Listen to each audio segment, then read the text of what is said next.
Buenas tardes, bienvenidos al Museo de Albacete y a la quinta de las conferencias de este ciclo dedicado a la loza de Yin y otros centros cerámicos de la Edad Moderna. Esta tarde me complace presentarles a Ángel Sánchez Cabezudo Gómez.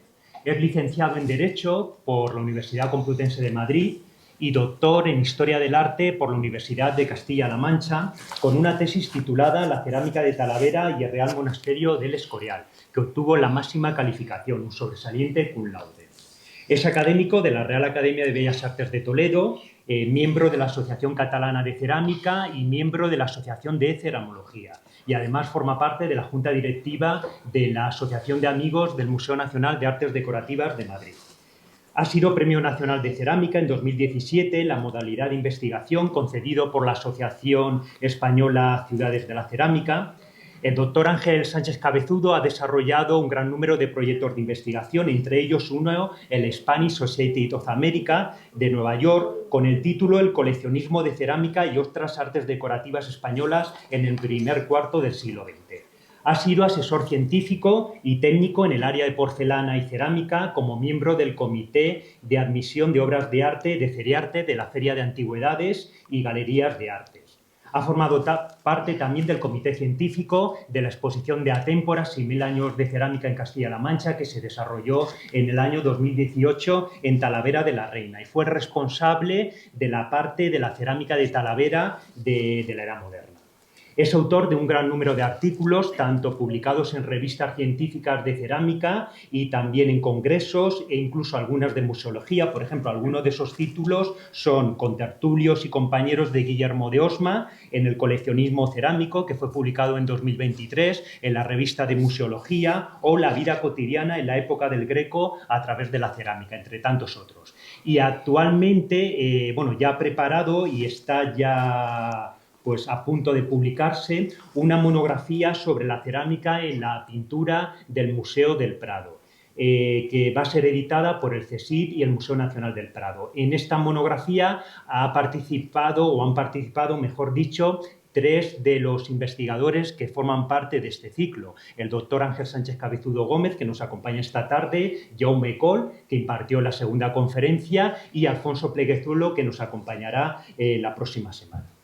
Y sobre todo, además de ser un gran conocedor de la cerámica de Talavera, el doctor Ángel Sánchez Cabezudo es un gran coleccionista. Tiene la mejor colección de cerámica de Talavera que se conserva en manos privadas en España, y, si me permiten, no solamente de cerámica, además de cerámica de Talavera, de Puente y de algún otro centro productor, pero no solamente del territorio español, sino también de todo el continente europeo. Y la conferencia de esta tarde versará sobre la cerámica de Talavera y el Real Monasterio del Escorial, un tema que conoce muy bien, que fue objeto de su tesis doctoral. Y nada más, bienvenido Ángel al Museo de Albacete, y cuando quieras tienes la palabra.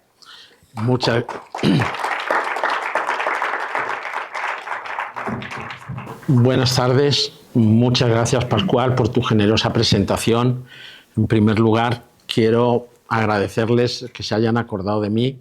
Y mi gratitud es en primer lugar al museo que nos acoge y a su directora, Blanca, que hoy no ha podido estar con nosotros, y también a la Asociación de Amigos, como no, que es el alma un poco de tantas actividades, aunque bueno, yo diría que el alma es Pascual Clemente, pero a la limón con la Asociación de Amigos, que desde luego es una suerte que el museo cuente con esta Asociación de Amigos tan activa, y realmente esa actividad se traduce luego en hechos muy positivos. También no puedo dejar, por ser la primera conferencia de este ciclo que se produce después del fallecimiento de Rubí, en tener un recuerdo y un homenaje hacia ella, una vida dedicada a los museos, una persona entregada, una persona con muchas cualidades y que bueno, dejó en otros sitios, pero también en este museo, lo mejor que podía ella dar. Sí, creo que es casi justo dedicarla hoy día a este homenaje que vamos a tener a ella y a su recuerdo. Descanse en paz.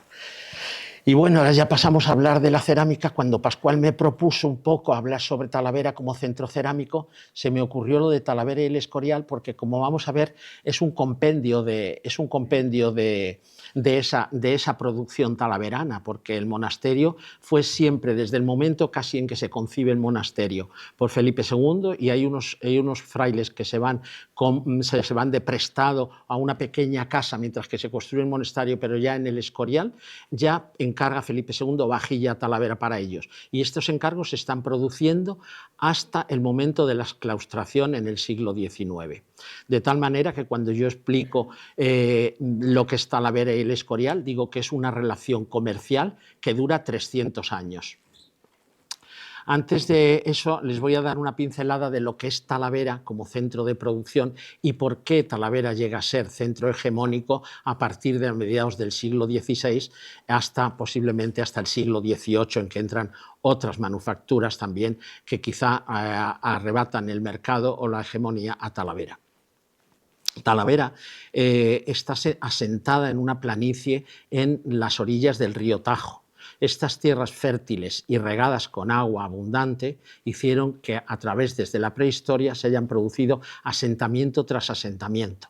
Y cada asentamiento ha hecho lo que sabía hacer, pero necesitaba de vajilla y necesitaba de enseres. Y esto ha hecho que en Talavera haya una historia milenaria en cuanto a lo que es la cerámica, aunque nos vamos a centrar después en el siglo XVI, que es fundamentalmente del siglo XVI al siglo XIX, fundamentalmente, que es el momento de mayor esplendor.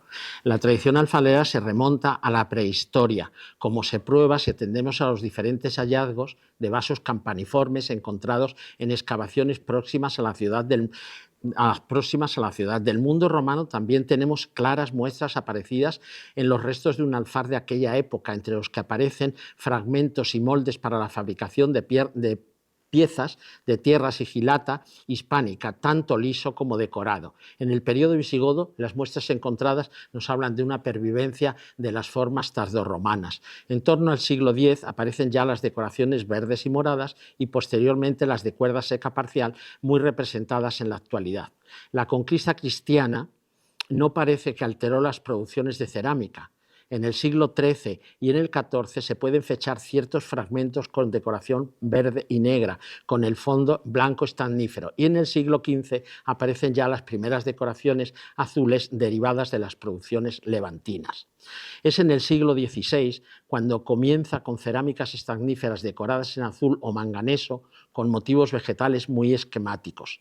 La identificación de los alfareros en la época medieval es prácticamente inexistente. Solo conocemos el nombre de algunos de ellos por un documento mozárabe toledano de 1182. Será en este siglo cuando la actividad alfarera, en el XVI me refiero, cuando la actividad alfarera de la ciudad comienza a resurgir nuevamente, tomando una fuerza inusitada. Así, en el censo de 1513 aparecen 5 artesanos alfareros y en el censo de 1548, es decir, 35 años después, su número llega a 39.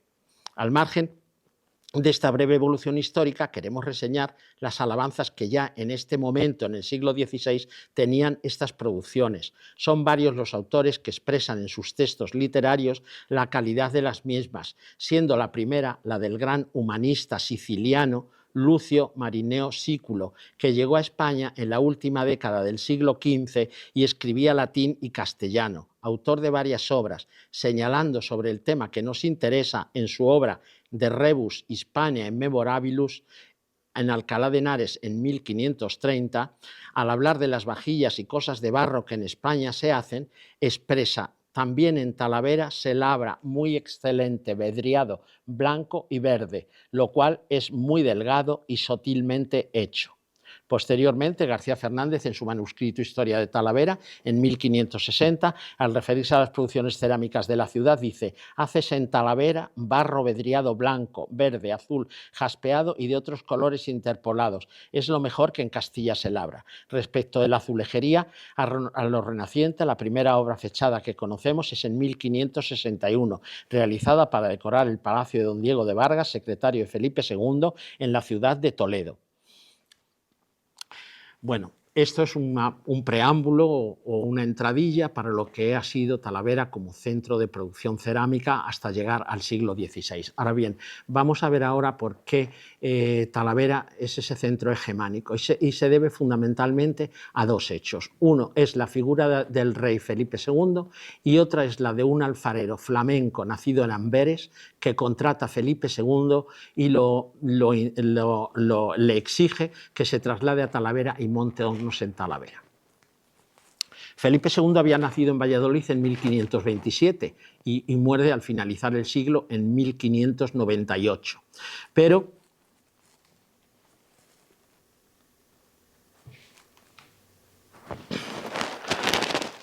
Felipe II, a los 16 años, por la ausencia de su padre que se va a los estados centroeuropeos, se tiene que hacer cargo de la gobernabilidad del Estado de España, de la corona española, y tiene que resolver asuntos no solamente políticos, sino de milicia, pero de la milicia, temas militares. Pero sí, en cambio, él nunca descuidó las humanidades, él tenía una sensibilidad innata hacia las artes, y esa sensibilidad la manifestó durante toda su vida. Y en especial vamos a ocuparnos hoy de cómo él trató el tema de la cerámica y por qué llega a hacer ciertas variaciones en el gusto y a contratar a este alfarero o a este azulejero flamenco.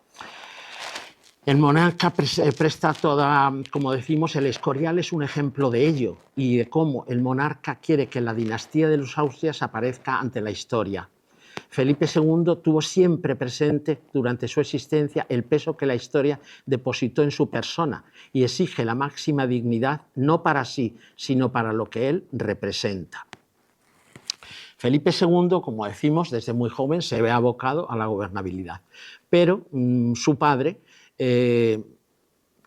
gobernaba media Europa, habían ya conquistado América, el Nuevo Mundo, pero sin embargo el emperador vive en Bruselas, en el Palacio de Bruselas, su padre, el emperador Carlos V, y quiere que su hijo conozca los estados que algún día heredará.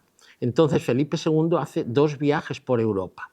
Uno, que se conoce como Felicísimo Viaje, entre 1548 y 1551, 3 años. En ese viaje él sale del puerto de Rosas en Gerona, va a Génova, de Génova va al norte de Italia, sur de Alemania, parte de Austria, hasta llegar a los Países Bajos, a Bruselas, donde está su padre. Cuando él va por todo este periplo que hace por Europa, es recibido por los príncipes de Saboya y de Turín, por el duque de Mantua, por todos los nobles realmente, por los príncipes de Baviera, en Innsbruck y en Múnich, y cuando él llega pues se celebran cortejos, fiestas en su honor, en fin, llega el que va a ser algún día el dueño realmente de un imperio que gobierna el mundo. Entonces, él lo agasajan de toda manera, pero él también se da cuenta de una cosa cuando va viendo estas cortes europeas o pseudocortes europeas, y es que viven con un confort que él, siendo el dueño del mundo, en Castilla y en España no tiene. Y entonces esto le hace que cuando él vuelva a España después de 3 años, empiece a hacer reformas en los palacios que tiene en España, porque lo que había heredado de los Trastámara, de su abuela y esto, Isabel la Católica, su abuela es Juana, y de su bisabuela, los reyes católicos, son grandes caserones, pero no tienen el confort que él había visto en esos palacios europeos. Entonces, también se había dado cuenta que cuando él visita estos palacios, están recubiertos con azulejería, que narra historias, que tiene mitologías. Entonces, esto él para es algo fascinante. Como él además tiene una sensibilidad por el arte extraordinaria, porque él ya desde los 16 años en su biblioteca tiene el tratado de Vitruvio, los libros de Serlio, las medidas del Romano, el libro de arquitectura de Durero. Todo esto le hace un conocimiento que él es una propia esponja cuando va por el extranjero y va viendo esto. Entonces, cuando él llega aquí, lo que había sí, él tenía también chapados sus palacios, el Alcázar de Sevilla, el Alcázar de Toledo, pero estaban chapados con una azulejería que era hispanoárabe. Es decir, unas lacerías, diseños geométricos, pero para nada mitologías, para nada se narran historias y todo eso. Entonces él, cuando llega a España, lo que quiere es a la nueva moda, hacer las reformas en sus palacios. Así, por ejemplo, se reforma el Alcázar de Sevilla, el Alcázar de Madrid, el Alcázar de Toledo, con sus maestros de obra que tiene, que son fundamentalmente Covarrubias en Toledo y Gaspar y Luis de Vega en Madrid. Pero lo que no encuentras en España un ceramista que pueda pintar a la nueva moda, a la italiana, estos pasajes, estas narraciones plasmadas en azulejos. Y entonces le hablan de una persona que es un flamenco que había nacido en Amberes, pero que se encuentra precisamente en la zona de Plasencia. Este es Jan Floris. No sabemos quién le pone en contacto con Jan Floris, si posiblemente sea o bien como era un flamenco y había desarrollado también actividad azulejera en Flandes, si es o su tía María de Habsburgo o bien el cardenal Granvela, que es dos personas con el que él tiene muchísimo trato y son personas que están vinculadas con los artistas más importantes en Europa, como era, por ejemplo, los Leoni, los conoce a través de su tía María de Habsburgo, María de Hungría, y también conoce a Jacobo Trezzo, que luego realizará el tabernáculo de piedras duras para la Basílica del Escorial, le pone en contacto con Tiziano, le pone también con Antonio Moro, todos estos personajes, que es el cardenal Granvela y su tía, la emperatriz María de Hungría. Pero también cabe la posibilidad, porque como hemos dicho, Jan Floris, que es este flamenco, ya está en Extremadura trabajando. Se había venido de Flandes, no sabemos por qué, y entonces trabaja posiblemente el duque de Alba. Sabemos, hoy se conserva obra de él, fechada en 1559 en las parroquias de Garrovillas y de Cañaveral. Son dos pueblos de Cáceres. Entonces entran dentro de lo que era el feudo del duque de Alba. Posiblemente, si estaba trabajando en estas zonas que estaban bajo la jurisdicción del duque de Alba, posiblemente fuera el duque de Alba del momento el que le habla a Felipe II de que puede ser. Entonces, en tal momento, lo que hace Felipe II es pues un poco mandarle un secretario y decirle que quiere que trabaje para el rey. Claro, evidentemente en aquel momento, ¿quién se niega cuando alguien te plantea trabajar para el rey? Y entonces se firma un contrato en el que con Jan Floris, en el que se obliga, en primer lugar, a que los azulejos han de ser pintados sin cordel. Sin cordel es la forma o la técnica de arista que era la que se hacía en el mundo islámico, que es lo que hasta ahora se venía haciendo, es decir, no pintados a la italiana como quería Felipe II. Y entonces en el contrato dice que los azulejos han de ser pintados sin cordel. La medida de cada azulejo será de una sexta parte de una vara castellana, es decir, 13,9 centímetros. Según los colores y patrones que se le pidieran. Y además esto es muy listo, deberán ser pintados personalmente por él y de su sola mano, dice en el contrato, porque normalmente en estos talleres había el maestro, pero luego había muchos aprendices, oficiales que trabajaban también, y entonces el rey exige que sean pintados de su sola mano. Y luego, por último, que esto es clave, que se provea de la infraestructura necesaria para la cantidad de azulejos que su majestad le pidiere y que monte hornos en la ciudad de Talavera. Con lo cual estaba él en Extremadura, posiblemente en Plasencia, creemos, trabajando y tenía el taller, pero le obliga a que vaya a Talavera. Cuando él llega a Talavera, en Talavera lo que se hacía era loza vidriada, simplemente de colores, o por a veces con unos pequeños trazos vegetales. Pero claro, nunca una narración de historias, nunca unas series como las que vamos a ver. Entonces, ¿qué es la importancia? Él, cuando llega a Talavera, lo que trae es un repertorio de grabados, que es de donde enseña primero la técnica a la italiana a los alfareros que ya había en Talavera, que el oficio les era conocido, pero les enseña la nueva técnica y luego, sobre todo, trae los repertorios que vamos a ver después, que son los que realmente representan una novedad que él había traído de Flandes.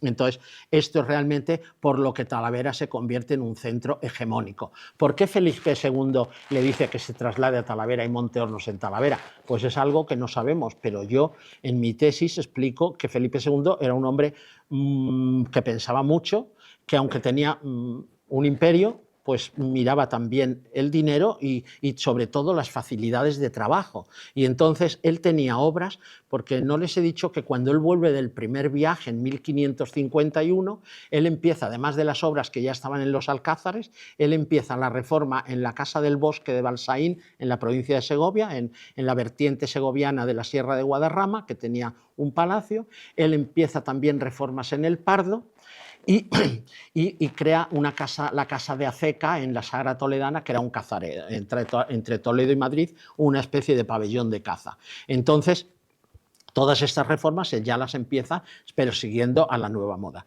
Y les decía que ¿por qué se elige Talavera, Felipe II? Pues le elige porque de todos esos palacios, Talavera está en un punto equidistante.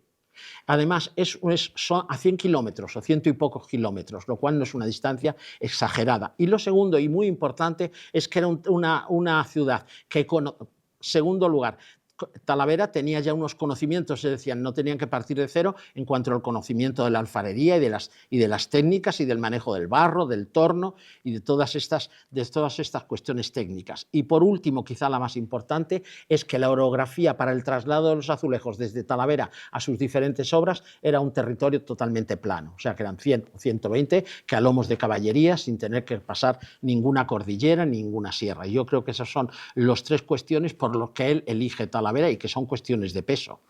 Y bueno, una vez elegido esto, Talavera empieza, al llegar Floris, la mala fortuna es que Floris va a Talavera en 1562, pero solamente está 5 años porque muere en la ciudad de Talavera en 1567. Es decir, 5 años que cuando se empieza el Escorial, Floris no puede abastecer de azulejos al Escorial, como Felipe II había pensado, porque ya había muerto. Pero, sin embargo, sí realiza todas las aportaciones de azulejos para el Alcázar de Madrid, para las reformas del Pardo, para las reformas de Aranjuez y para la reforma de Balsaín.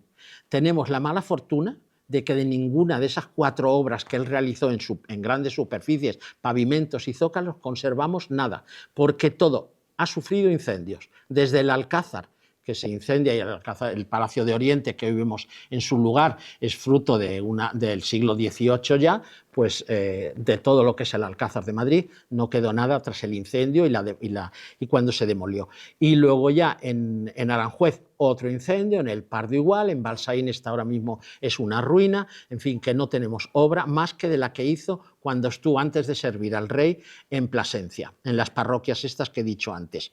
Es cierto también que el rey en el segundo viaje, les he hablado del primer viaje, el felicísimo viaje de 1548 a 1551, 3 años, pero luego en 1554 se vuelve a ausentar el rey de España y vuelve en el año 59, está 5 años fuera, Felipe II, pero en esos 5 años, en 1554, lo que se va es al Reino Unido porque se va a casar con la heredera del trono de Inglaterra, María Tudor.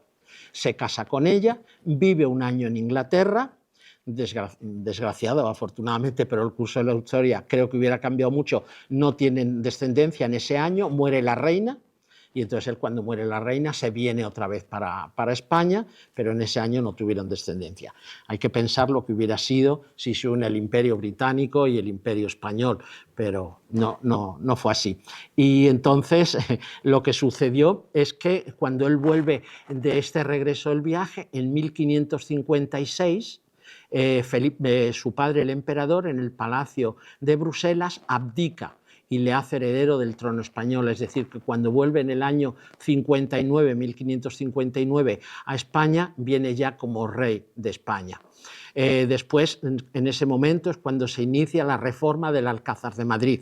El Alcázar de Madrid era un gran caserón, pero carecía de confort. Él había visto esas galerías en Inglaterra cristaladas sobre los grandes bosques y calefactadas, y eso él no lo tenía. Entonces, cuando él vuelve, lo que hace es hacer una torre en la esquina sobre el Manzanares, hacer una galería sobre el Manzanares y acristalarla, bueno, todo lo que había visto en esto. Por eso es muy importante esto que él trae en la cabeza y la necesidad de buscar un azulejero que para esa ornamentación de esas reformas fuera. Y por eso es realmente por lo que Talavera lanza. ¿Qué pasa? Que después que el rey encarga sus azulejos a Talavera, toda la nobleza empieza a encargar para sus palacios la azulejería Talavera.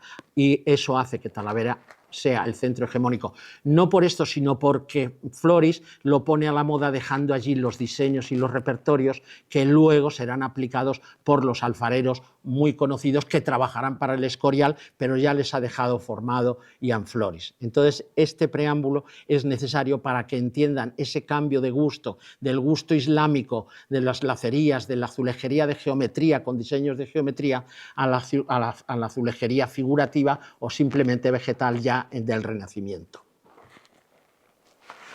Bueno, simplemente decir que la construcción del monasterio de Escorial tiene como motivo conmemorar la victoria contra los franceses en la batalla de San Quintín, que se produjo el día 10 de agosto de 1557. El día 10 de agosto es el día de San Lorenzo, por eso él pone el monasterio bajo la advocación de San Lorenzo, Felipe II.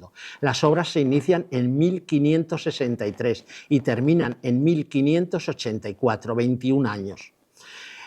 Aunque empiezan en 1563, sí les aclaro que la primera encargo a Talavera de azulejos no se produce hasta 1570, porque claro, son 7 años, pero es que estamos hablando de vestir el edificio. Para vestir el edificio tiene que estar construido. En 7 años no son muchos para construir ese edificio. Y luego, ¿qué significado tiene el monasterio del Escorial? Pues primero, evoca el templo. Hay distintas teorías, pero hay quien dice que evoca el templo de Jerusalén como la casa de Dios, o bien yo pienso que es el emblema de una dinastía, el símbolo de una dinastía, la dinastía de Austria, de los Habsburgo, que él siempre luchó porque estuviera en el primer lugar en lo que es la consideración del poder en el mundo, en la dinastía de los Habsburgo. Y luego también la finalidad de ser panteón de reyes desde Carlos V. Eso es un poco la génesis de por qué estamos en esto. Antes de hablar de las piezas de forma, quiero reseñarles un poquito. Esto ya nos va a servir dos cosas. Para hablar de la cerámica en el monasterio, vamos a hablar de la azulejería y luego de las piezas de loza. Piezas de loza que van a ser, como vamos a ver después, para muy diferentes índoles y de muy diferentes formas. En cuanto a la azulejería, aquí tenemos en la siguiente diapositiva un ejemplo de lo que había sido. Esto es la locería de estrellas, de geometría, que era el mundo islámico y que era lo que ya estaba pasado a la nueva moda y que en Italia no tenían en los palacios y que Felipe II es lo que tenía en Sevilla, en Toledo, en Madrid, y esto ya él no lo quiere. Él lo que quiere es esto. Una decoración de paisajes, una decoración de floral, esto. Y entonces este es el cambio de gusto que se produce. Ya os he dicho un poco como la génesis y por qué llegamos a esto y quién es el autor, el artífice, aunque en el Escorial no podrá trabajar porque ya había fallecido, pero sí van a trabajar los que había formado precisamente Floris. Se habla también de Juan Flores, castellanizando el apellido y el nombre de este azulejero. Dentro de la azulejería hemos de considerar en el monasterio dos fases. La fase constructiva, que como hemos dicho va desde el primer encargo en 1570 hasta 1585 de azulejos a Talavera, pero luego también hay una fase muy importante.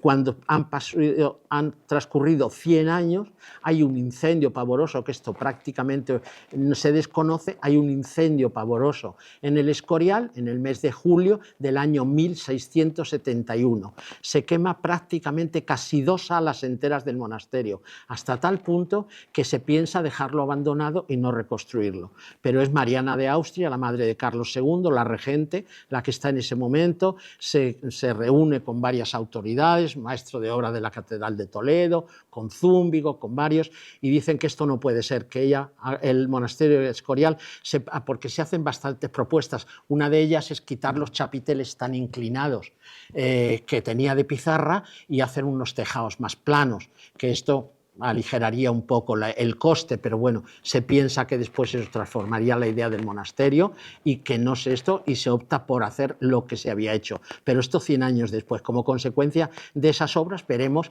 que hay una cantidad de encargos otra vez a Talavera de azulejería, porque se pierde muchísimo. Los azulejos, pone el incendio, dice la documentación de época que se avejigan, el esmalte se salta y se hace vejigas y salta, entonces hay que reponerlos.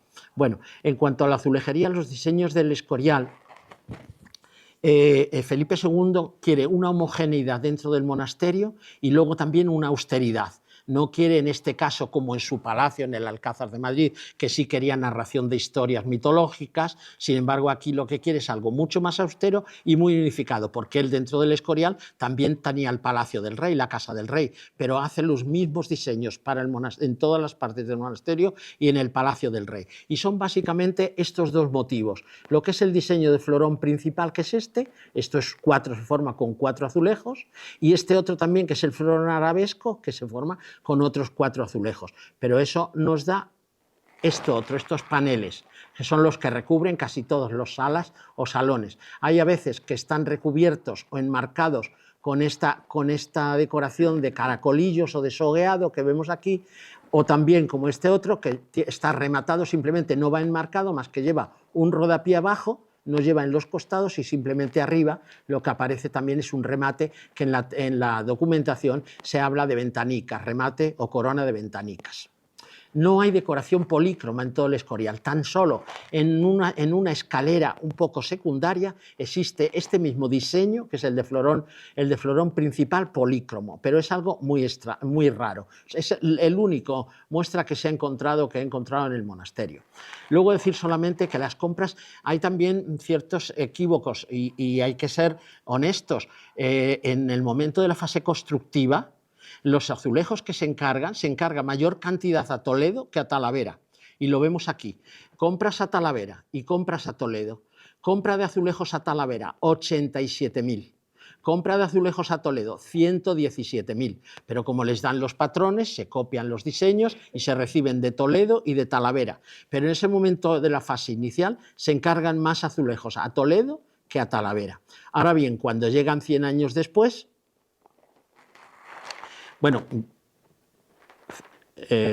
cuando llegan 100 años después, en la reedificación, tenemos que no se encarga ni un solo azulejo a Talavera, estamos en 1671, y que lo que se encarga a Toledo son a Talavera son 65.968 azulejos. Es decir, que en la fase del incendio, de rehabilitación del edificio tras el incendio, todos los encargos ya son a Talavera, porque Toledo en el siglo XVII, después de la corte, de trasladar la corte precisamente Felipe II a Madrid, Toledo entra en un declive total, los talleres, los artesanos, todo, y realmente por eso, con la producción que se hacía en Talavera y la calidad de Talavera, se encargan ya en 1671 todos a Talavera.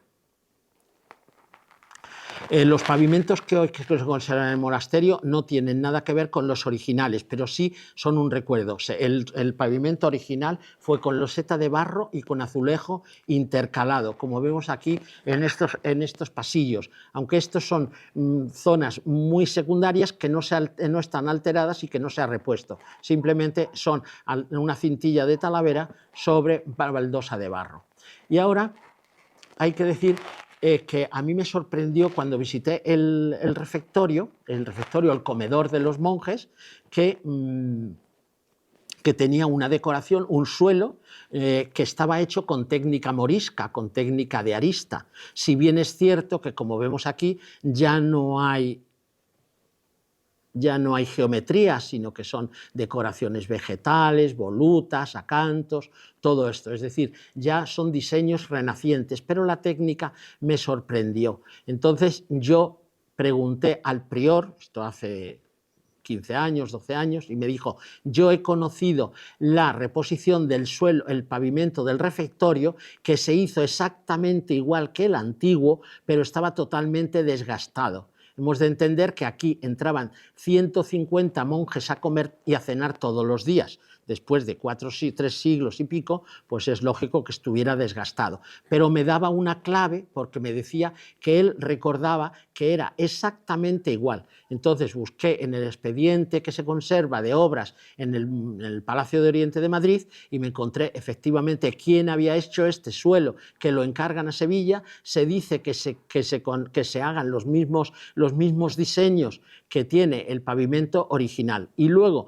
me enseñan la conservadora unos fragmentos encontrados en las obras, y si pudiéramos ampliar esto, veríamos que estos restos o trozos de azulejo pertenecen al pavimento original del refectorio, con lo cual, pues bueno, pudimos saber que este es un diseño actual, pero que está basado y cómo era el diseño original. Los zócalos son de azulejería, como vemos aquí en la siguiente diapositiva, como hemos visto en las demás, con el florón arabesco o con el florón principal. Este es el banco donde se sientan a comer los monjes. Normalmente tienen una tabla de nogal, pero había un trozo que se había estropeado la tabla, que es para que, bueno, en invierno el Escorial no debe ser fácil las temperaturas, y entonces para que se puedan estar más cómodos, pues si no se les enfríe tanto las posaderas, pues llevan aquí una tabla de nogal que lleva también puesta 200 años, pero una parte me permitió ver cómo era en origen estos azulejos toledanos de arista, pero ya con roseta y con diseño renacentista, que forraban el banco o que forran el banco del refectorio, y este es el zócalo o respaldo. Esto ya les hemos hablado antes de los encargos para la reedificación. Hay que tener en cuenta que en el monasterio, bueno, esto se lo contaré después, en el monasterio hay 5 refectorios. 5 refectorios, allí comía a diario pues 300 personas, porque comían 150 monjes en el refectorio, pero es que luego había seminario y colegio. En el colegio era donde se formaban los que luego querían entrar al seminario. Y había un refectorio para el colegio y un refectorio para el seminario. Además de estos 3 refectorios, existía un refectorio para familiares de los monjes y huéspedes de merecimiento, según dice la documentación. Y luego existía otro refectorio para los transeúntes, es decir, que allí comían todos los días 400 o 300 y pico de personas en esos 5 comedores. Este diseño, que solamente aparece después de la reedificación en 1571, está basado un poco, estas 4 hojas, en los diseños tradicionales, pero me sorprendió mucho porque es un diseño que no he visto en ningún otro lugar, hecho en Talavera, y muy diferente, algo como esto. Aquí, por ejemplo, esto es y cómo tampoco se aprovechó todo lo que se pudo. Esto tiene la azulejería tradicional que se hizo en la fase constructiva, y este otro diseño moderno es ya posteriormente. Es decir, que si esto se pudo aprovechar, se aprovechó, y esto se forró nuevo. Es muy bonito este refectorio o comedor de huéspedes de merecimiento, porque como ven todo es de granito, los apoyos de la mesa es de granito, el tablero es de nogal, y luego todo forrado hasta una altura de unos 60, unos 70 de azulejería de Talavera. Vamos a dejar un poco ya, hemos visto lo que era la azulejería, y vamos a entrar en la cerámica de forma que hay en el monasterio. No vamos a fijarnos para ver, lo vamos a ver, pero no vamos a clasificar las piezas que hay en el monasterio en cuanto a vajilla y piezas de y objetos de ornato por su diseño o por su forma, sino que vamos a atender a su funcionalidad. Y con arreglo a esa funcionalidad, yo he intentado de situar cada uno de los objetos que han llegado hasta nosotros el lugar para el que se hicieron o donde estuvieron en el monasterio. Y por tanto, es muy importante hablar de la funcionalidad de cada uno de los objetos que vamos a ver. Y nos vamos a encontrar con uso de mesa, platos, fuentes, salvillas, cuencos; para ornato, jarrones, platos de aparato que no eran para la mesa, sino para lucirlos; o uso religioso, las benditeras, los floreros para los altares; o bien piezas de aseo como son las jofainas, los aguamaniles, las bacías o los bacines. Y entonces luego, ya una vez que tenemos hecha esta clasificación por su uso, vamos a intentar situarla dentro del monasterio, de ese inmenso edificio. Y entonces yo he pensado, bueno, hay algunas piezas que no sé para qué lugar, porque pudieron estar en diferentes lugares. Y hablo de piezas para diferentes lugares. Piezas para el refectorio, esas están mucho más claro. Piezas para la celda prioral, también. Piezas para el palacio del rey, para decorar lo que eran los aposentos del rey y lo que era su palacio dentro del monasterio. Y piezas para la botica. Vamos a empezar por las piezas para diferentes lugares.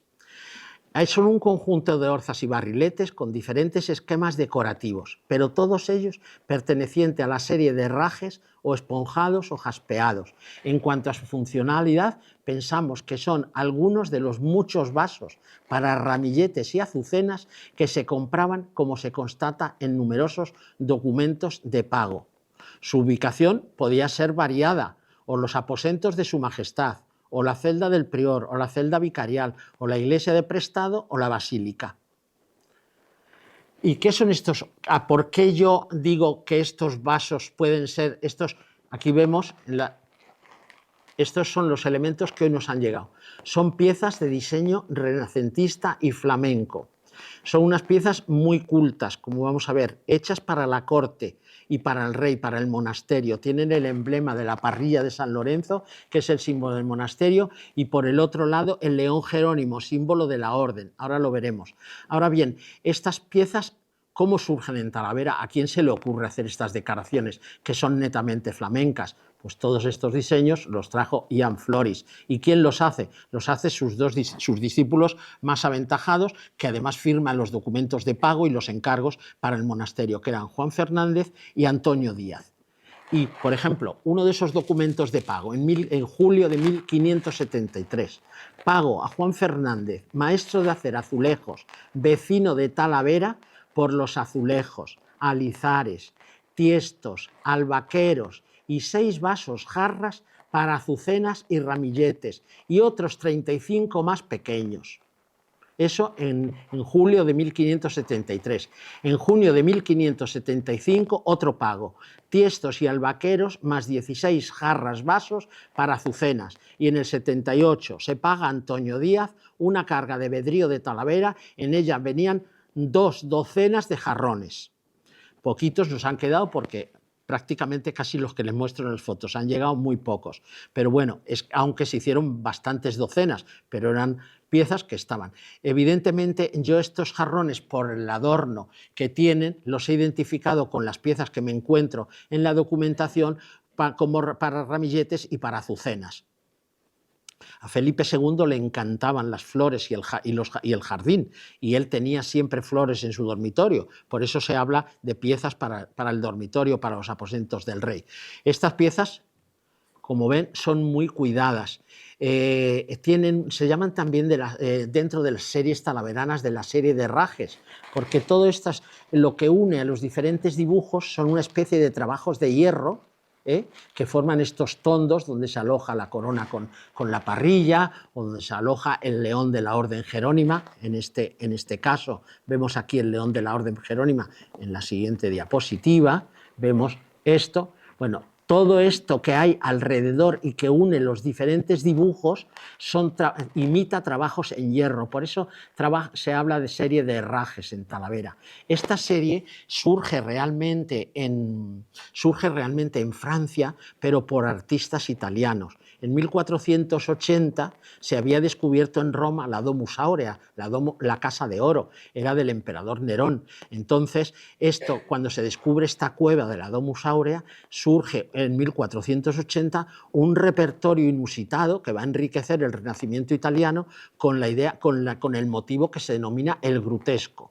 El grutesco era muy complejo, eran elaboraciones muy complejas, y esto realmente que estamos viendo en estas jarras es un grutesco agrandado. ¿Cómo llega una cosa que se había descubierto en un palacio de la Domus Aurea de Roma a Talavera en 1570? Pues muy fácil, porque Francisco I, en la restauración que hace de su castillo-palacio de Fontainebleau, trae todos los artistas de Italia, como estos artistas, y quiere que le hagan los diseños más novedosos. Los diseños más novedosos, todos los grutescos que se habían descubierto en la Domus Aurea de Nerón. Entonces, pero junto a estos artistas que trae Francisco I a su palacio de Fontainebleau, trae también a unos grabadores. Los grabadores son flamencos, y entre ellos fundamentalmente está Cornelis de Vos y Cornelis Flores, hermano de Ian Floris, que era grabador y pintor. Entonces, estos grabados que hacen estos artistas flamencos luego corren por todas las cortes europeas y llegan a España, pero no solamente a los talleres de alfarería, sino también a las tallas, a los retablos, a los entalladores, todo eso. Y todas estas carpetas de diseños habían surgido precisamente de los diseños de los grabados que habían elaborado estos grabadores. En el caso de Ian Floris, su hermano Cornelis Floris es uno de los autores, con lo cual pasarían a Ian Floris estos diseños y él los dejaría en Talavera o les enseñaría. Bueno, esta es una serie muy curiosa, muy escasa, solamente se conserva a lo mejor una docena de piezas en el monasterio, solamente queda una. Y esta que hay aquí en blanco y negro es porque no he podido conseguir foto mejor, porque es imposible conseguirla, porque desapareció en la Segunda Guerra Mundial en Berlín, que estaba en el Museo de Artes Aplicadas de Berlín y desapareció después de la Segunda Guerra Mundial. Estas otras piezas, bueno, pues son en distintos tamaños, distintos modelos, hay forma de barriletes y forma de orzas.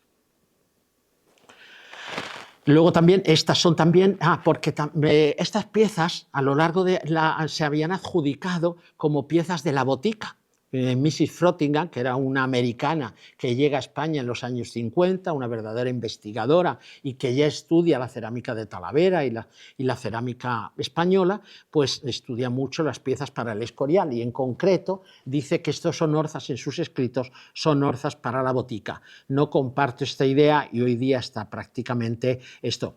Hizo muchísimos avances en los años 50 y lo catalogó muy bien, pero algunas cosas no tenía el conocimiento que tenemos hoy día. No son piezas para la botica por dos razones. Una, no tienen un espacio para alojar las piezas de botica, siempre llegan o bien el nombre del medicamento escrito de alfar o bien un hueco en blanco donde se pega una etiqueta de papel donde se pone el nombre de la droga que contienen. Aquí no hay ni espacio en blanco ni hay nombre de la droga, como después vamos a ver en los albarelos. Y luego, estas piezas no guardan sintonía con lo que es el encargo unitario que hace Felipe II para la gran botica del Escorial, que lo vamos a ver a continuación. Por tanto, no podemos pensar, mucho más lógico es que sean piezas para diferentes lugares del monasterio y destinadas a flores o azucenas, como dice la documentación.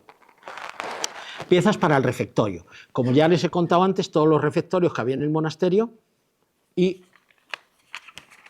si me paso, bueno, creo que no, todavía estoy en tiempo. Les hablaba antes de las piezas para el refectorio y les decía los refectorios que había en el monasterio.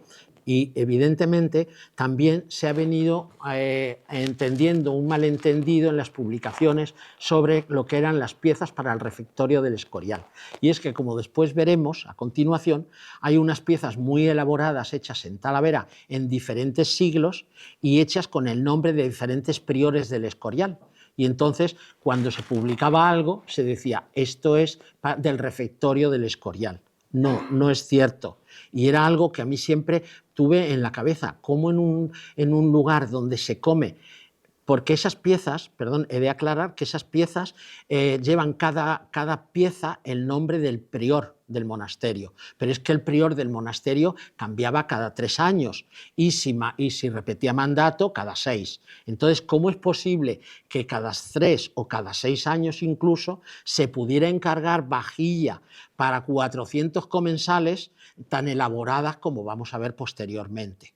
Entonces, pero no se sabía con qué se comía en el refectorio de los monjes, en el refectorio del seminario y esto. Y entonces, porque estas piezas que vamos a ver a continuación, que son realmente las piezas del refectorio, como eran unas piezas bellas y unas piezas, estas han ido apareciendo en excavaciones en el monasterio, porque no se sabía, no tenía ningún interés, unas piezas blancas con una parrillita, bueno, pues se tiraban o se rompían o esto, y como vamos a ver, todo esto que vemos ahí son recogidas por la conservadora, por la actual conservadora, que es una persona con muchísimo interés por todo lo del monasterio, y ha ido recogiendo en la huerta y en todos sitios fragmentos que a mí me han dado la clave y además está clarísimo cuál era la vajilla del refectorio. Simplemente una vajilla blanca con una parrilla esquemática en el centro y a veces una línea en el borde azul o sin línea.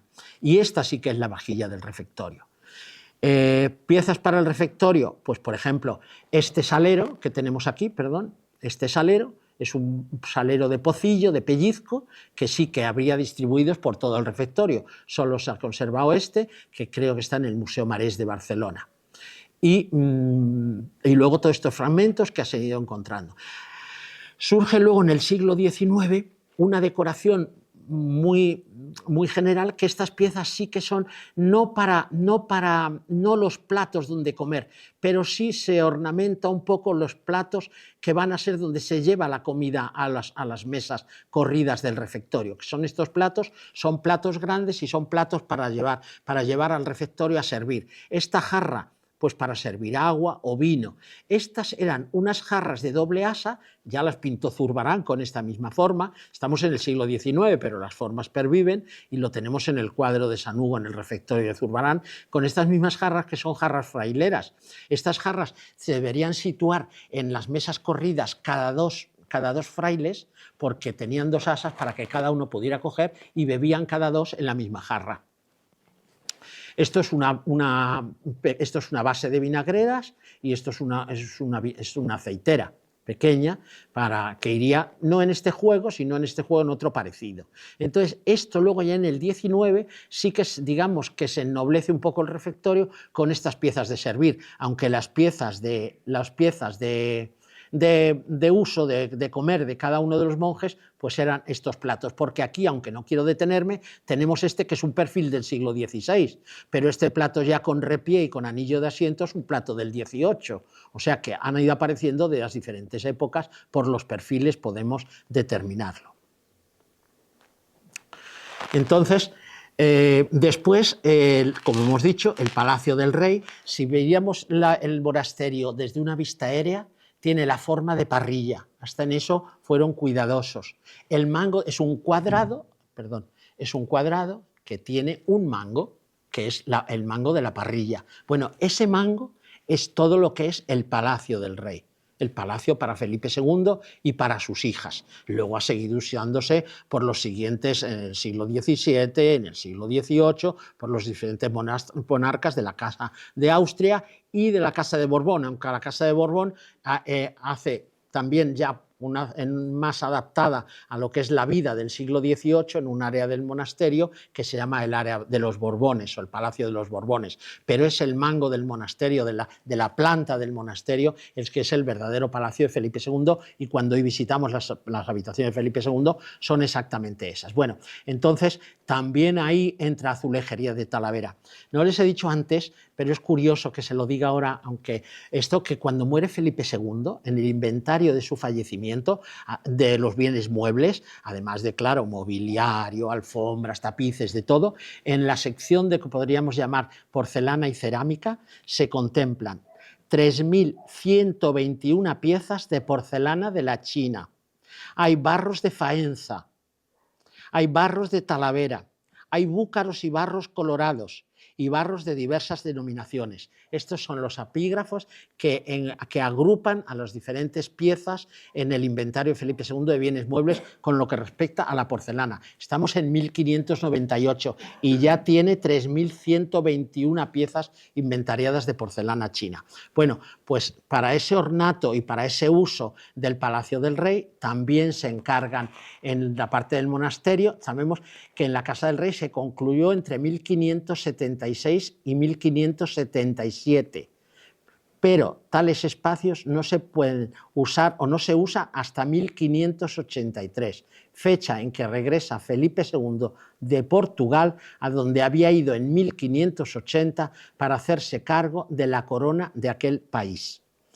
O sea que las dependencias están acabadas, pero él no llega a utilizarlas hasta el año 1583, cuando regresa de Portugal de hacerse cargo de la corona lusa. En cuanto a las dependencias de las dependencias del palacio, tenemos estos, hoy parte está destinada a museo de pintura, pero por la parte que nos interesa vemos como los zócalos, en este caso, se conservan intactos, la parte también de museo, todo esto.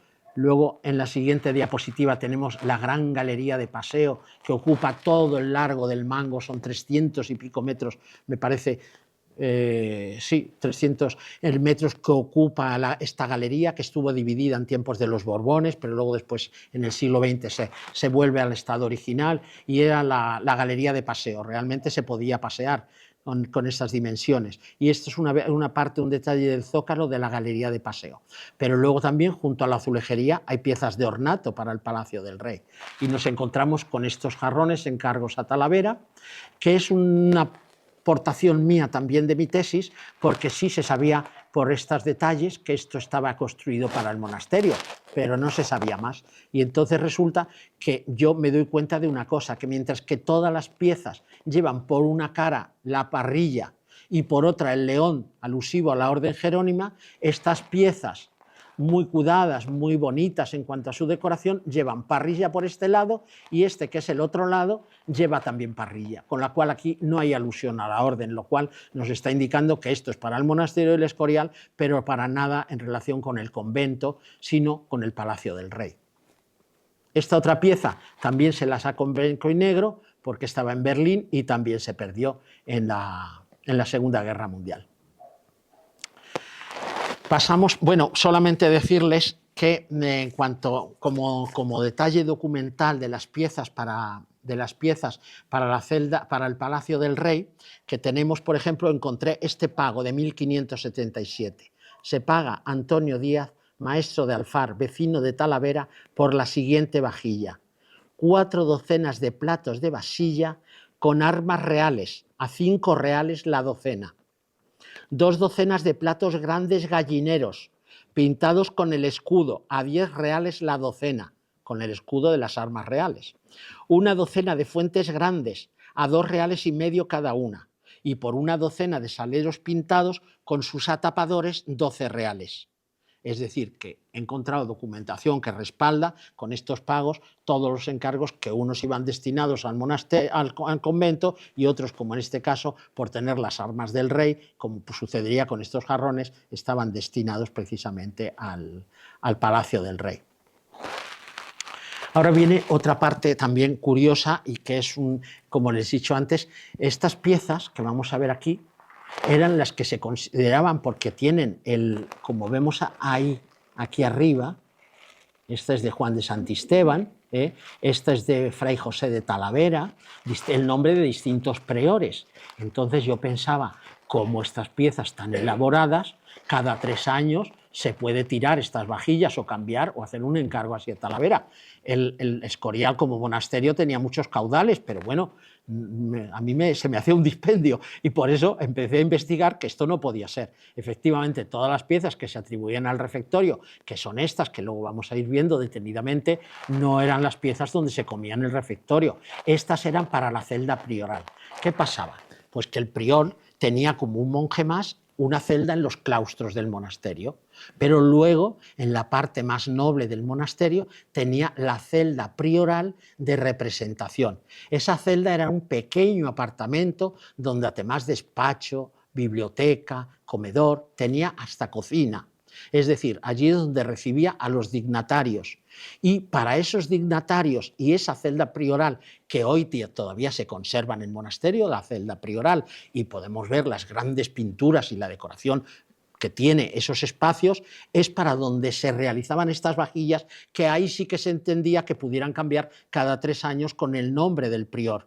Pero para lo que es el espacio de la celda prioral de representación. Y para la celda prioral de representación no solamente se encargaba vajilla como estas que vamos a ver, sino que también se encargaban jarrones como esto. ¿Qué ha pasado? Pues que como tenemos el nombre de los priores en cada una de las piezas y la cronología de los años que estuvieron al mando del monasterio, nos permite datar con el margen de 3 años las piezas perfectamente. Eso es una guía extraordinaria a la hora de catalogar las piezas de Talavera.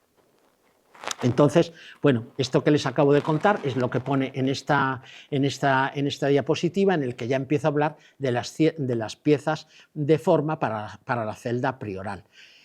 Como les he dicho, precisamente tenemos aquí que la primera, porque se encargaban también piezas anteriormente, pero cuando se empieza a poner el nombre de prior y la fecha, perdón, la fecha no se pone en la pieza, pero tenemos la relación, es en 1696, a finales del 17. Y esta correlación de encargos cada vez que hay un prior nuevo en el monasterio se produce hasta la exclaustración en 1837.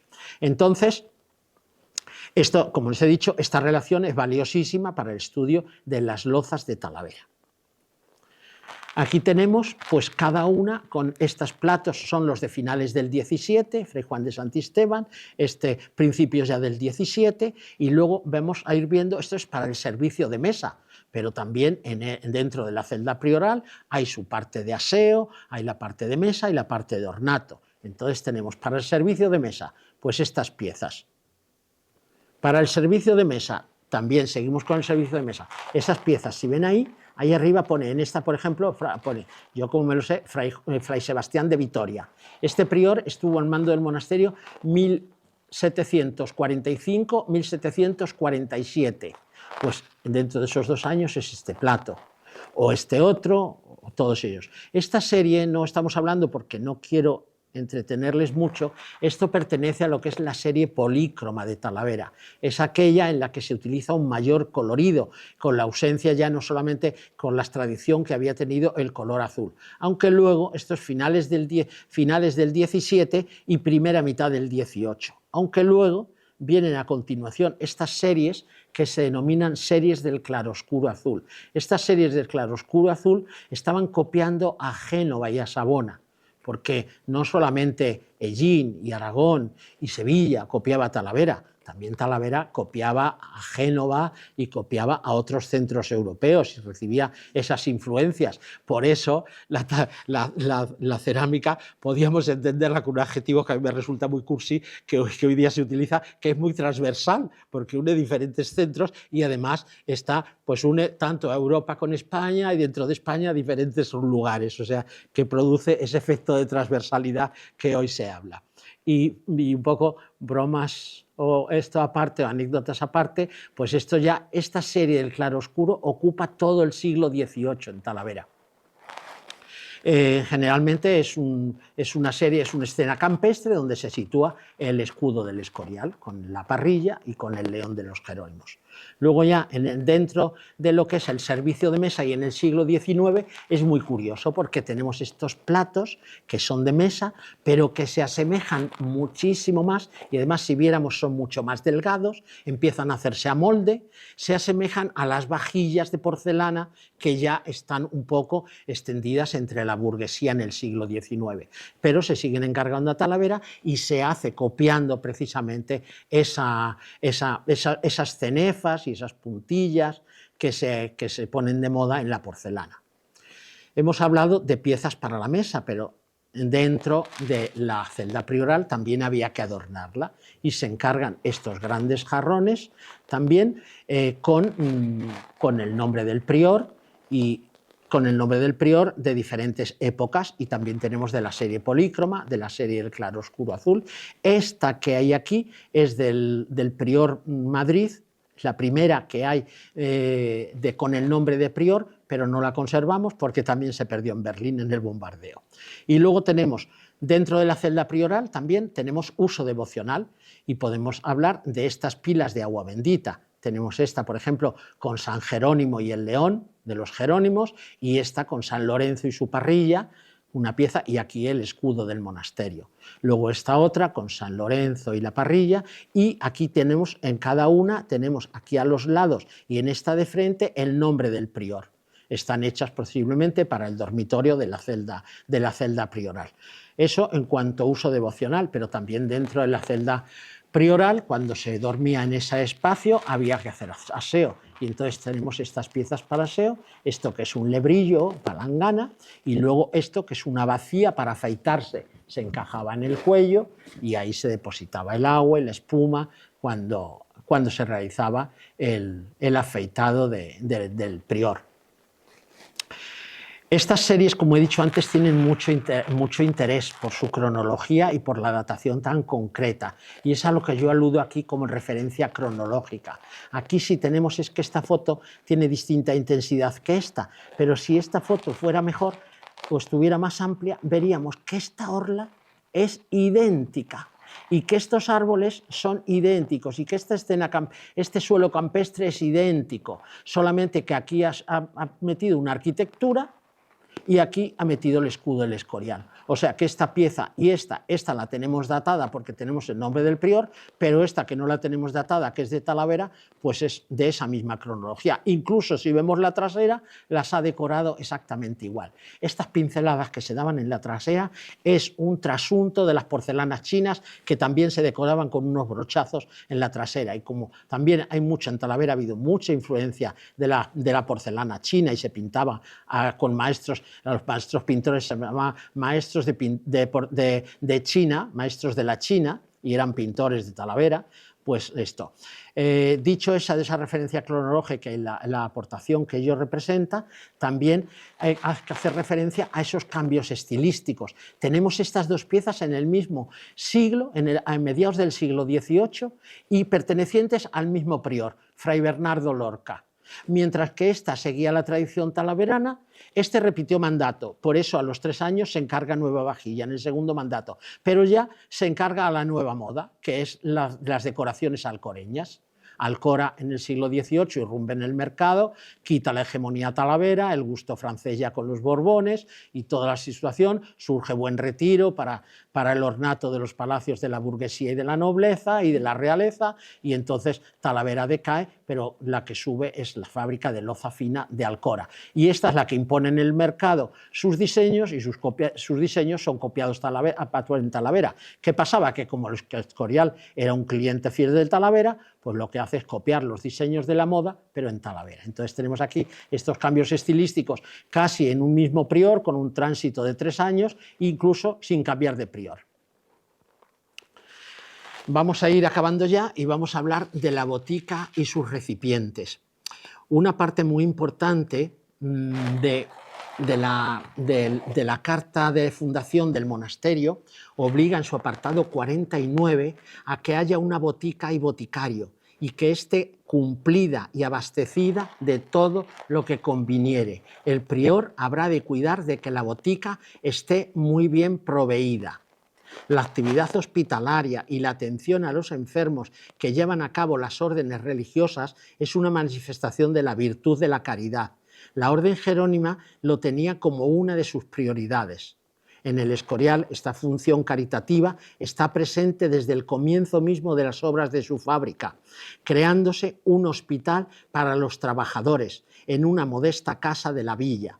Será en 1571 cuando la comunidad deje el monasterio de Prestado, aquella casa que le dije a aquellos pocos monjes que se van ya desde el momento de los cimientos, pues aquella casa que se llamaba monasterio de Prestado, porque estaban allí de Prestado hasta que se pudieran cambiar al monasterio de arriba, esa casa es la que luego, al dejar el monasterio de Prestado, y aquel casero se convierte en hospital de laborantes. O sea que siempre esto. Y en el propio monasterio, las dependencias de botica y enfermería de los monjes se contemplan desde el proyecto constructivo en cumplimiento del apartado 49 de la Carta de Fundación. Las instalaciones de botica fueron las más avanzadas en el mundo, tanto en conocimientos como en instrumental. La farmacia y el laboratorio y el instrumental y el huerto de plantas aromáticas y de uso de botica fueron las más avanzadas que había en el mundo en ese momento. Y los recipientes de cerámica, los cántaros, las orzas y los botes que contenían los diferentes productos para la elaboración de los medicamentos fueron encargados a Talavera en 1571. En el monasterio se colocan en la sala principal de la botica un espacio amplio de 10 metros por 5, que nos permite imaginar con todo aquel ajuar la magnificencia del mismo. Hay que tener presente que en los planos que hace Herrera para el monasterio hay una torre que todavía conserva el nombre de las 4 torres que tienen las 4 esquinas el monasterio, que una es la Torre de la Botica. Y se sigue denominando Torre de la Botica porque así están los planos que se hicieron para la construcción del monasterio. Pero solamente cuando empieza a construirse se dan cuenta que aquello, con la magnitud y el número de de frailes que va a haber en el monasterio, aquello es absolutamente insuficiente, porque además también se planteaban el hecho de abastecer de medicinas a la comarca, como había pasado con las boticas monásticas en otros monasterios españoles. Entonces resulta que además se plantean, bueno, cuando los monjes estén enfermos, ¿dónde está la enfermería? Y entonces se ve que en la torre es imposible alojar todo eso. Entonces se hace un apéndice que es este, que vamos a ver aquí, que esta es la torre de la botica, esta es la torre de la botica y esta es un apéndice que se construye como enfermería. Esto es lo que se llama la galería de convalecientes. Aquí saldrían a tomar el sol porque aquí daban las habitaciones donde salían los enfermos, y esta es la nueva, esta es la ampliación, pero ya en origen, en la misma construcción del monasterio, ya se hace esta parte y se amplía a lo que es la torre de la botica. Como he dicho antes, la torre de la botica tenía la sala donde estaban todas el veutamen. Había 500 botes más orzas y cántaros, y estos son los cántaros originales. De estos cántaros, por ejemplo, para agua de achicoria, otros para agua de rosas. O sea, en estos cántaros se contenían las aguas que eran de uso muy frecuente y que eran casi como excipientes, o que se utilizaban en la preparación de cualquier medicamento. Se necesitaba algo de líquido y se aportaba una de estas aguas medicinales, y como eran de uso, se demandaba mucho estos productos, pues se contenían en estos grandes recipientes o cántaros. Luego están las orzas y luego están los albarelos.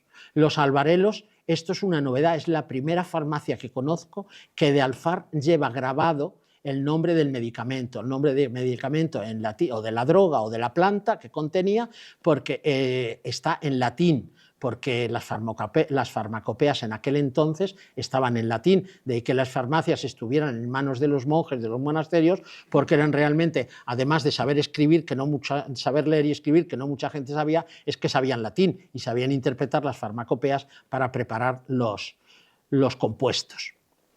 Este bote que vemos aquí es un bote del 16, del encargo primitivo, la delantera y la trasera. Esta trasera lo que está simulando es una decoración esponjada, y con estas manchas amarillas lo que trata de simular de lejos es un efecto de piedras duras, como los vasos italianos. En la delantera tienen la alusión a la parrilla de San Lorenzo, la alusión también a la Orden Jerónima con el león, y en oblicuo esto con el nombre de la droga. Había dos tamaños, tamaño grande y tamaño mediano, como estamos viendo aquí.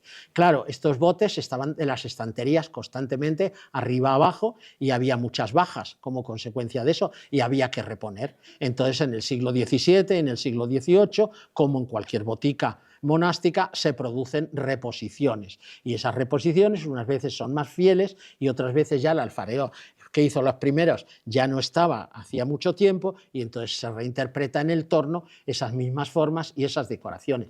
Y aquí tenemos unas reposiciones del siglo XVII, pero que, como vemos aquí, ya la parrilla no es de doble trazo, sino de trazo unitario. Aquí ya se ha suprimido el capelo. O sea que esta es del siglo XVII, y esta, todavía más evolucionada, es del siglo XVIII. Ya se van redondeando los hombros, que esas son las formas de esto, como vemos.